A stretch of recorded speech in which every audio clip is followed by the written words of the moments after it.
History of East Turkestan. History from the Stone Age to the Gurturk Khaganate. The territory of East Turkestan is recognized as a pivotal center in the development of human civilization in Central Asia. It boasts a native Indo-European civilization that spans 6,000 to 9,000 years and has a well-documented history of statehood that dates back nearly 3,000 years. This profound legacy is supported by an abundance of archaeological evidence. Paleolithic sites located in Charqilik County, Chöchek City, Jeminay County, the Turpan Basin, and Qaba County among other sites in East Turkestan provide compelling proof of early human settlements in the country, dating back as far as 300,000 years. These findings not only highlight the long-standing human presence in the territory of East Turkestan but also underscore its significant role in the broader narrative of the development of human civilization in Central Asia.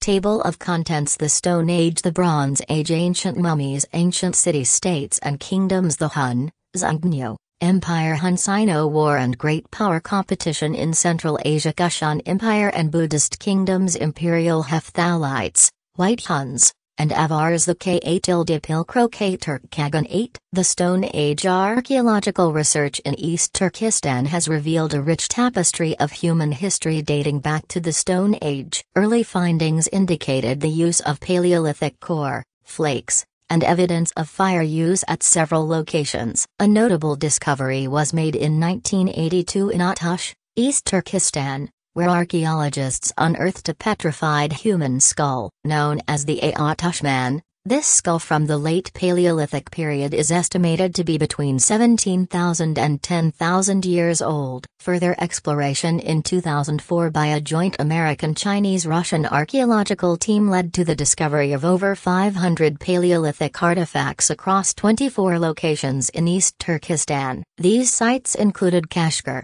Aksu, Ka in the Turpan Basin, Turpan in the south, and numerous locations in the Uyghur Basin. Among these, the oldest Paleolithic artifacts were assessed to be between 240,000 to 300,000 years old. In the regions south of Khotan, pebble choppers and other simple chip tools were uncovered, indicating the presence of Mesolithic hunter-gatherer societies. Mesolithic sites were also found in northern areas such as Khotan, Kumul, Aksu, Turpan, Lopnor, Kra-Tilde-Currency-N, Jimsar, Rumchi, and Altai, featuring a range of well-crafted stone tools, including arrowheads, blades, and scrapers, dating from 9000 to 8000 BCE.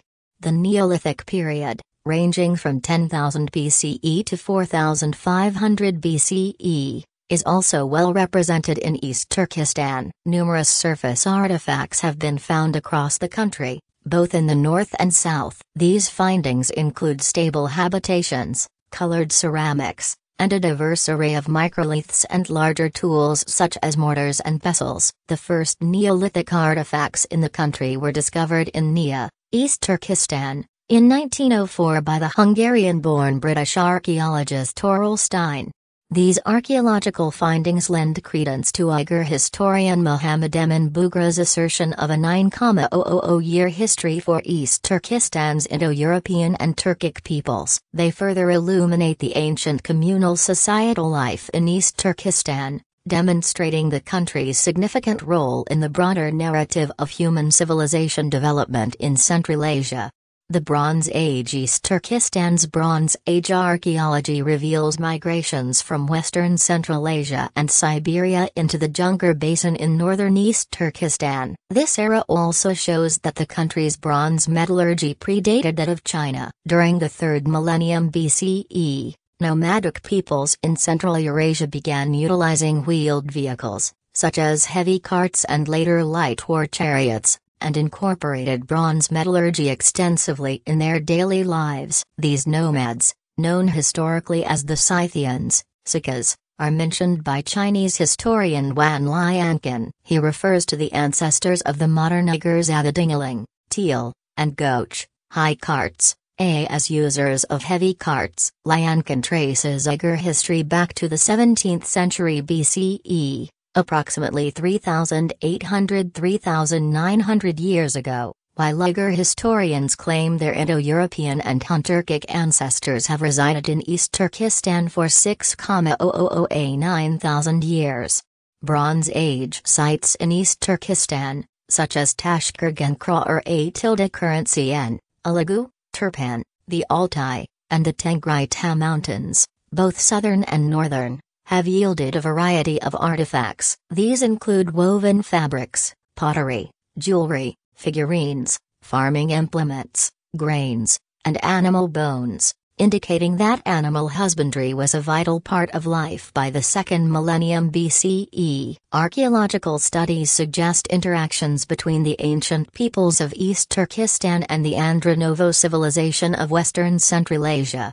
Iron Age artifacts in East Turkestan, dating from around 1200 BCE, predate those found in the PRC Empire. The country had its own mines and local smelting techniques, and the metallurgy may have been influenced by pastoral nomadic Indo-European peoples migrating across the Eurasian steppes. Ancient sites in Jungaria and the Turpan region indicate a predominance of independent nomadic pastoralism. Historical evidence shows interactions between herders and farmers, suggesting a mixed agricultural and pastoral land use. Victor Meyer theorizes that wave of Indo-European migrants entered East Turkestan from Western Central Asia and Siberia around 2700 BCE. He proposes that the Tocharian language, known from first millennium's sources in the Tarim Basin, was spoken much earlier. Various Indo-European and Proto-Hunnic peoples, migrating into East Turkestan in the 2nd millennium BCE, likely spoke different Indo-European languages. The Sikas, an Indo-European nomadic warrior tribe, were among the first recorded in East Turkestan. Known as Aska ring lotto, I circumflex pound I circumflex superscripto I diaresis I circumflex inverted question mark I diaresis I circumflex inverted question mark I circumflex superscript 1, Asake, I circumflex pound I circumflex plus minus I circumflex superscript O I circumflex plus minus I circumflex superscript 1, or Asaka by ancient Greeks, Persians, Egyptians, and Assyrians. They used chariots, practiced horse sacrifice, and buried their dead in kurgans. Artifacts and Indo-European remains dating from around 650 BCE to the latter half of the 1st millennium BCE have been found in Tashkurgan, the Ili Valley, and Doksan. The Uazi, another ancient East Turkestani group possibly related to the Sikas, are identified with the Taku and are believed to have founded the Kushan Empire.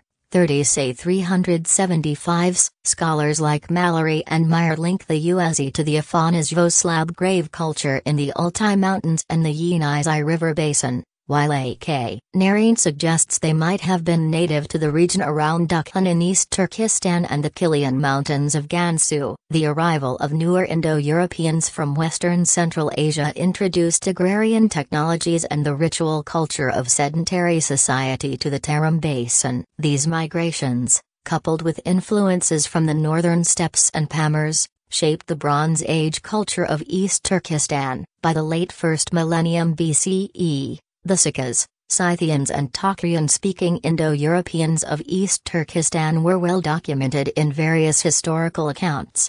Ancient mummies. Since their initial discovery in 1904, numerous ancient mummies have been unearthed, studied, and subsequently displayed in the museums of East Turkestan and elsewhere. Primarily found along the eastern and southern edges of the Tarim Basin, in locations such as Lopnur, Subshi near Turpan, Kra currency N, and Kmul, as well as Khotan, Nia, and Churchin. These mummies provide invaluable insights into the country's ancient history. Additionally, the Jungar Basin in northern East Turkestan, particularly Arshang, has revealed Bronze Age mummies. These Tarim mummies from southern East Turkestan have been dated to a broad time frame, ranging from 2100 to 400 BCE. Among the earliest finds is the beauty of Kra currency N, discovered at Qa currency Ryal in 1980 and dated to 1800 BCE. Other significant discoveries include the tall, red-haired Churchin man or David, circa 1000 BCE, his infant son with brown hair, the Qaba mummy, circa 1400 to 800 BCE, a red-headed beauty found in Qizilkaka, and the witches of Subshi, 4th or 3rd century BCE, notable for their distinctive 2-foot-long black felt conical hats with flat brims. Mummies dating between 3000 and 2800 BCE, associated with the Central Asian Andronovo Bronze Age culture, have been found in the Jeminay Basin of northern East Turkestan. A study conducted in 2021 concluded that while the Jeminay Basin mummies were descended from both the Afghanistan and ancient North Eurasian populations, whereas the Tarim mummies were genetically distinct. Further genetic research posits that the Tarim mummies from southern East Turkestan are direct descendants of a population that resided in the area during the Ice Age, thereby affirming their presence in the country for at least 9,000 years. This finding corroborates the Uyghur assertion of a long-standing 9,000-year history in East Turkestan through their ancient Indo-European ancestors. The earliest mummies found in the Tarim Basin, alongside other Bronze and Iron Age inhabitants of southern East Turkestan, are possibly the ancestors of the Proto-Tocharian,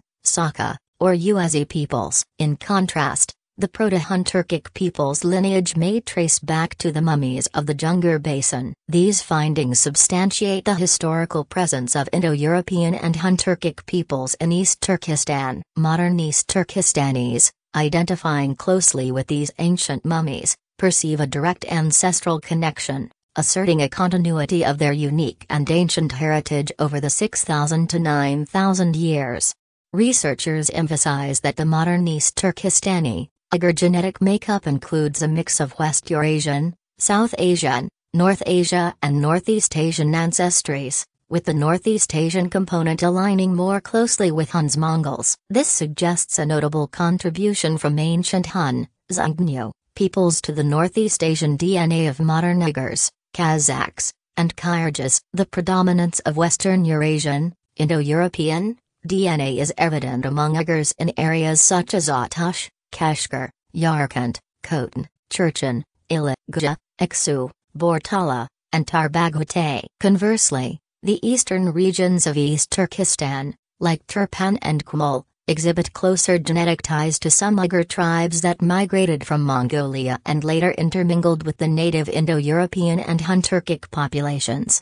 Ancient city-states and kingdoms archaeological data indicates that since around 3000 BCE, two distinct groups have inhabited East Turkestan. In the northern Jeminay Basin, Proto-Hun Turkic peoples established their dominance, while the southern regions of East Turkestan, namely the Tarim Basin and Turpan, were inhabited by Caucasian Indo-European Sakas or Tocharians. Modern Uyghurs and other East Turkestanis trace their ancestry to both these Indo-European and Hun groups. Historical records from the Han dynasty, along with findings from frozen tombs at the Ilay mountain site in Pazyryk, suggest that small city-states and kingdoms in the Tarim Basin and Turpan region engaged in trade and paid tribute to nomadic overlords, either Huns or their Proto-Hun predecessors, north of the Tigray from around 500 BCE. Greek and Assyrian sources from the 9th to 8th centuries BCE referred to the Central Asian nomads, including those in East Turkestan, as Cimmerians, Scythians, and Sakas. In the 6th century BCE, Old Persian manuscripts labeled the people of East Turkestan as a Saka, a term later used by Herodotus to describe the Scythians of Sidons, East Turkestan, noting their use of hemp in vapor baths. Archaeologists have discovered a Saka, Scythian, cemetery dating back 2,500 years in the Pamir Plateau in southwestern East Turkestan, with evidence of direct hemp consumption. Strabo, a Greek geographer and historian from the 1st century BCE, recorded that both Cyrus the Great and Darius I fought against the Saki, Saka, people of Sidons in the 5th century BCE, and that Alexander the Great encountered them in the 4th century BCE. Mahmud al-Kashgari, an 11th century Uyghur Karakunid lexicographer and geographer, recounted in his work De Wa Diaresis Niluge Diaresis T. al-Turk the ancient Turkic people's interactions with Alexander the Great. In 176 BCE, the Han Emperor Bachar Tengricht, Madun Chaniu, communicated to Emperor Wen of the Han dynasty that East Turkistan and its surrounding areas comprised over 26 city-states and kingdoms. These entities, primarily located in oases within the vast desert of the Turpan Basin, maintain tributary relationships with the Proto-Han Turkic tribes of the Uyghur Basin. The Han Shu, Book of Han, dating from the 1st century BCE, lists 36 city-states and kingdoms across East Turkistan and its neighboring regions. Prominent among these were Qaba County, Lulan, Kargan, Shanshan, Chechen, Kemo, Khotan, Yushan, Gama, Pishan, Kashgar, Shiul, Ansu, Wensu, Kaka, Kwisi, Yarkoto, Turpan, Cheshi/Jushe, and Dughan, Dunhuang. It is noteworthy that historically, Chinese records have often sinicized the names of foreign countries and peoples. This practice continues to the present day, with Chinese names for foreign countries and peoples often bearing little resemblance to their actual native names. Examples include Austria being referred to as A-Oda negation La negation, Hungary as Zia ringing Ya inverted exclamation mark La negation, Greece as Zala, and the United States as Migu A cubed.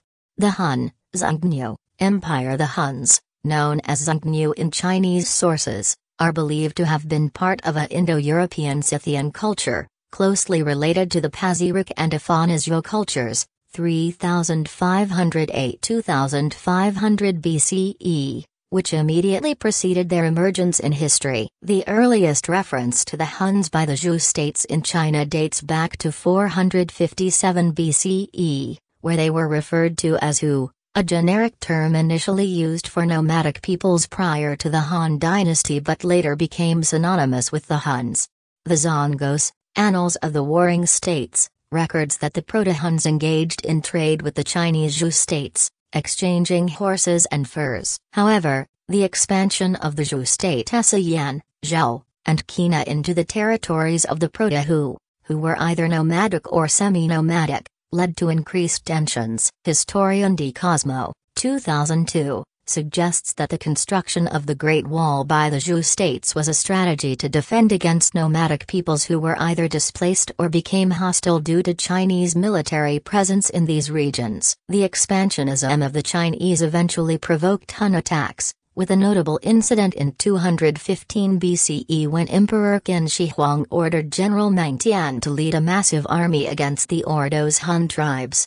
The Huns responded to Chinese aggression by formalizing their tribal confederation into a structured government. In 209 BCE, Han Emperor Bachar Tengricht, also known as Ma Dun Chaniu in Chinese sources, united various Han, Proto-Turkic, and Indo-European Central Asian nomadic and semi-nomadic groups, establishing Han sovereignty over northern East Turkistan, Jungaria, Mongolia, including southern Mongolia, and Manchuria. Before the Qin unification in 221 BCE, the northern Chinese states had managed to contain the Huns, but the situation changed with the emergence of the Han dynasty from the Qin dynasty. In 200 BCE, Bachar Tengricht successfully encircled a large Han army with his own forces, leading to a humiliating peace treaty for the Han in 198 BCE. Which involved sending expensive annual tributes to the Huns.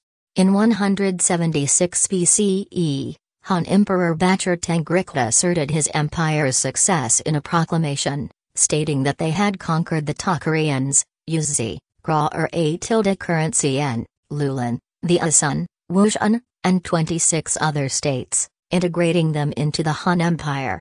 Despite the treaty, the Huns continued to invade Han territory after Bachar Tengricht's death in 174 BCE, leading to another peace treaty in 162 BCE. The Han Empire also established an office in 162 BCE to manage relations with the independent city-states and kingdoms of southern East Turkestan and Transoxiana, which had become their de facto vassals. The Han dynasty, perceiving these city-states and kingdoms as aligned with the Han Empire, adopted a strategy of using foreign powers against each other, indicative of their diplomatic and military tactics at the time. Han-Sino War and Great Power Competition in Central Asia. In 139 BCE, Han Emperor Wudi dispatched Zhang Qian to East Turkestan with a delegation of over 100 men, aiming to form an alliance with the Yuezhi against the Huns. However, Zhang Qian's mission was unsuccessful. He was detained by the Huns and failed to establish an alliance with the Yuezhi. Despite this setback, his expedition to Central Asia significantly shaped ancient Chinese knowledge and policies towards the Central Asia region. Following a failed Chinese ambush in 133 BCE, relations between the Huns and the Chinese deteriorated, sparking the Sino-Han War, which lasted from 133 BCE to 90s. A significant event in this conflict was the Battle of Hexi in 121 BCE, where the Han suffered a defeat, losing the Gansu corridor and Dunhuang, to the Han Empire. From the 2nd century BCE to the 1st centuries, the geopolitical landscape of Eastern Eurasia was characterized by a dualistic foreign relations framework. This structure divided Central Asia into two conflicting spheres of influence, reminiscent of contemporary power dynamics. The city-states and kingdoms of southern East Turkestan, at the least, were vassals to the Han, Zhongnyo, Empire, while northern East Turkestan, Jungaria, was directly under Han rule. The Sino-Han War subsequently embroiled southern East Turkestan and Central Asia in a great power competition between the Han Turkic and Han Chinese empires. As a result, the independent city-states and kingdoms of East Turkestan navigated this geopolitical turbulence with shifting allegiances. Despite Zhang Qian's second mission to Central Asia in 115 BCE and subsequent Han efforts from 104 BCE through 60 BCE, the Chinese struggled to sever the relationship between the Huns and their vassals in southern East Turkestan and Transoxiana.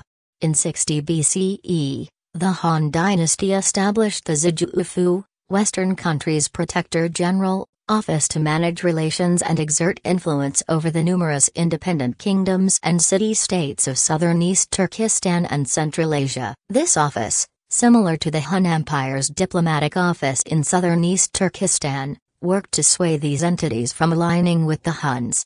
However, the Han's efforts in East Turkestan and Central Asia waned in '8s due to internal civil war, allowing the Huns to regain influence over the region's independent city-states and kingdoms. During this period, the Kushan Empire, 375s, also rose to prominence in southwestern East Turkestan. Despite subsequent Han incursions into southern East Turkestan between 74-76 and 91-107s, their influence in Central Asia diminished after 107s, leaving the Huns to reassert their dominance over the Turpan Basin city-states and kingdoms. After the decline of the northern Huns to the Proto-Mongolic Xianbei in 155s and the subjugation of the southern Huns in 216s, the Han dynasty lost its interest in southern East Turkestan.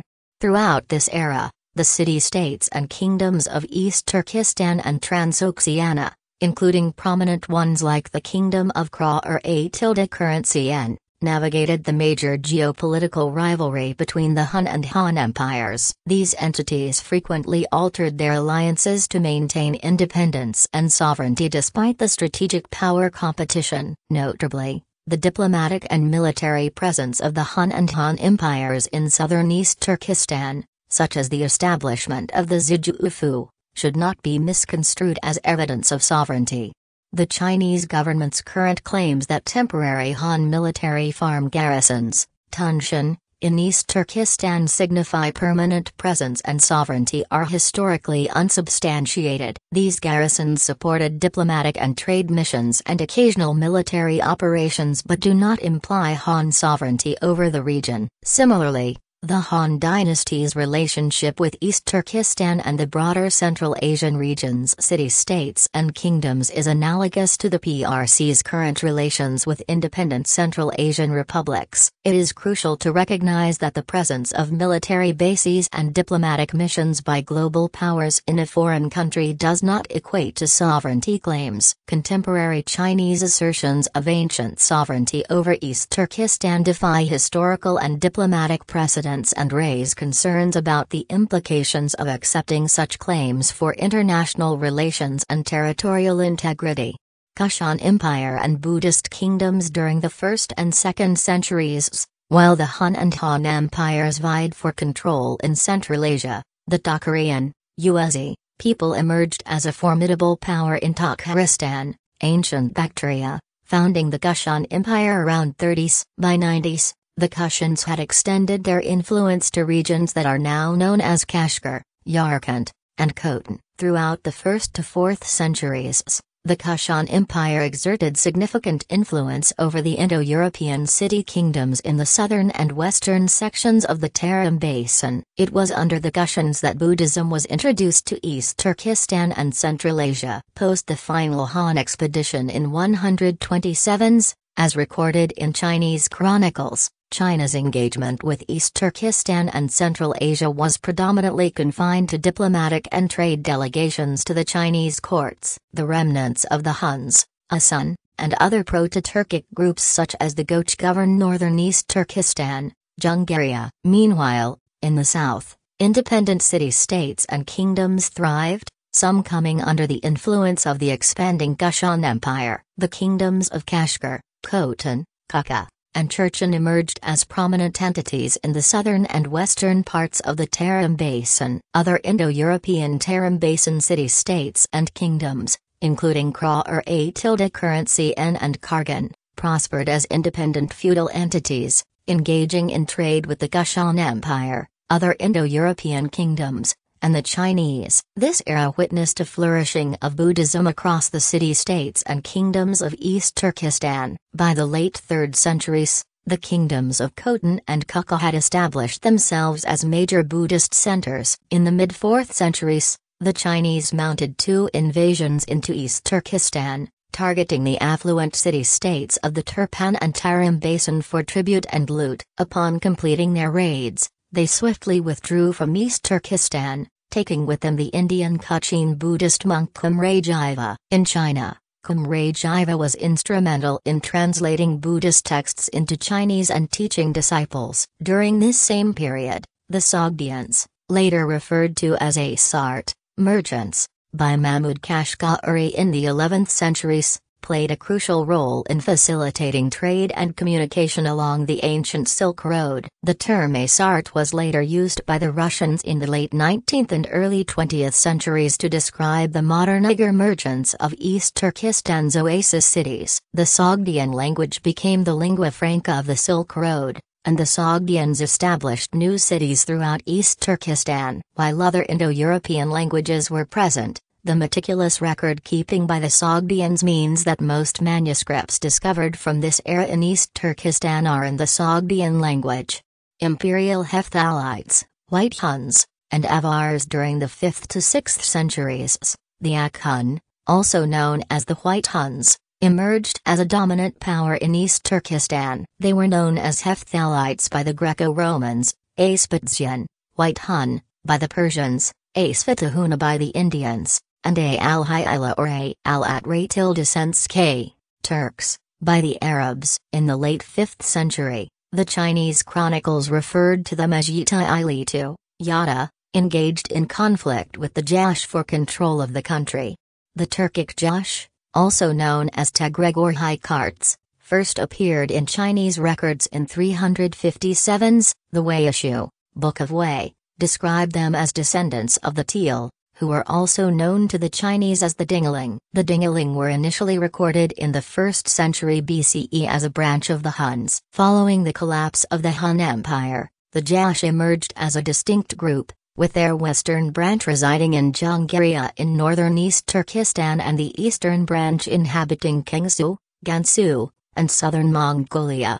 By the late 5th century, the Avar, Iran, Khaganate, a proto-Mongolic tribal confederation originating from the Dong, held suzerainty over the Jash. At the onset of the Middle Ages, the Ak-Hun, imperial Hephthalites, governed the Indo-European kingdoms and city-states of the Turpan Basin in southern East Turkestan and Transoxiana. Simultaneously, the Avar Khaganate exercised control over the Turkic peoples, including the Jash and Teal, in Jungaria and Kangsu. The influence of the White Huns persisted in East Turkestan, as they continued to rule as principalities under the Ka-Tilde-Turk Khaganate well into the 8th century. This period marked a significant chapter in the country's history, characterized by the interplay of various cultural and political influences across East Turkestan.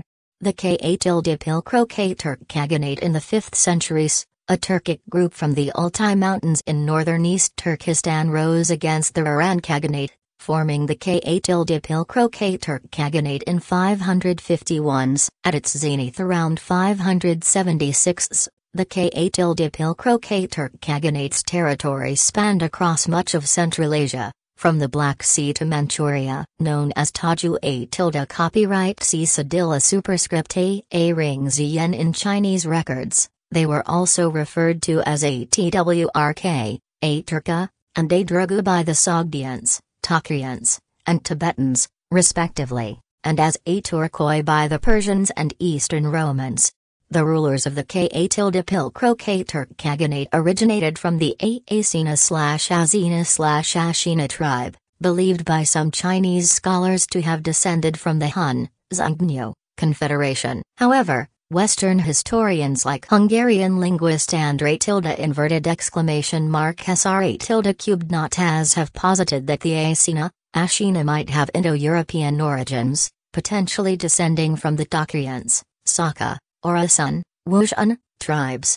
The Ka-Turk Khaganate, like the Hun Empire, was a confederation of diverse Indo-European and Turkic tribes. In 560s, they conquered the Ak-Hun, Hephthalites, and other Indo-European entities in the Turpan Basin. The rise of the Ka-Turk Khaganate sparked a new phase of great power competition in Central Asia, particularly with the Sui dynasty feeling threatened. In 603, the Sui dynasty instigated rebellions within the Khaganate, leading to its division into Eastern and Western Turks. The Tang dynasty would later undertake several expeditions against the Eastern Ka-Turks in the 620s and 630s. The Tang dynasty employed strategies to incite rebellion among Turkic tribes, such as the Uyghurs, Tardush, and Karluks, weakening the Western Turks who ruled over East Turkestan. After subjugating the Eastern Turks by 630s,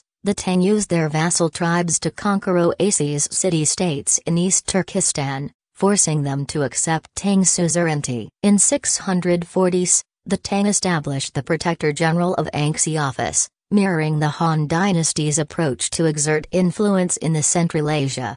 By 657s, the Tang had fragmented the Western Turkic Khaganate by pitting rival khans against each other. However, a rebellion in 662 overthrew Tang suzerainty. The Tibetan Empire allied with Turkic tribes to expel Tang influence from the Turpan Basin in 670s. Despite attempts to regain control, the Tang's influence in East Turkestan and Central Asia was largely unsuccessful. After 693s, the Ashina clan re-established the Second Turkic Khaganate in 682s, regaining control over the country by 712s. During this era, the Ka-Turk Khaganate, the Tang dynasty, the Tibetans, and the Arabs vied for dominance in Central Asia. Bilge Khan's leadership prevented the Tang dynasty from dominating this struggle. Despite the Tang's initial success in manipulating Turkic tribes, They never achieved true sovereignty over East Turkistan or Central Asia. Their influence was sporadic and often countered by other regional powers. The Chinese presence in East Turkistan was primarily through military campaigns and limited to Tang officials and garrisons,